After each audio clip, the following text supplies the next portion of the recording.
Guys, ഇതൊരു പുതിയ റെസിപ്പിയാണ്. ബനാന നൂൽ പുട്ട്. വളരെ ലളിതവും വളരെ കുട്ടികൾക്ക് എല്ലാവർക്കും വളരെ ഇഷ്ടപ്പെടുന്നതുമായ ഒരു വിഭവമാണ്. നമുക്ക് പെട്ടെന്നുണ്ടാക്കാവുന്ന ഒരു വിഭവമാണ് ബനാന നൂൽ പുട്ട്.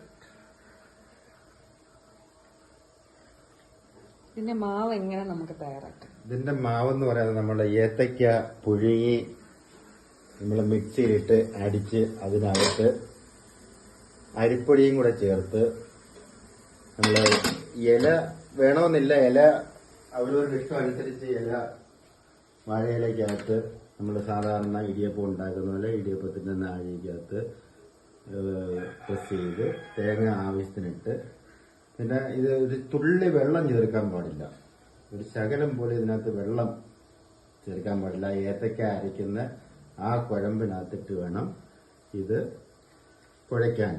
പിന്നെ 2 സ്പൂൺ നെയ്യ് വേണമെന്നുള്ളവർക്ക്, നെയ്യ് ഇഷ്ടമില്ലാത്തവർക്ക് അത് ചേർക്കേണ്ടത്. നെയ്യൂടെ ചേർത്ത് കുഴച്ചെടുത്ത് ഇവരുണ്ടായി കഴിഞ്ഞാൽ കുട്ടികൾക്കും ആരെങ്കിലും പെട്ടെന്നൊരു അതിഥി വന്നു കഴിഞ്ഞാൽ കൊടുക്കാൻ പറ്റുന്ന ഒരു വിഭവമാണ്. ശരി ഗൈസ്, അടുത്ത ഒരു പുതിയ റെസിപ്പിയായിട്ട് ഞങ്ങൾ വീണ്ടും വരുന്നതായിരിക്കും.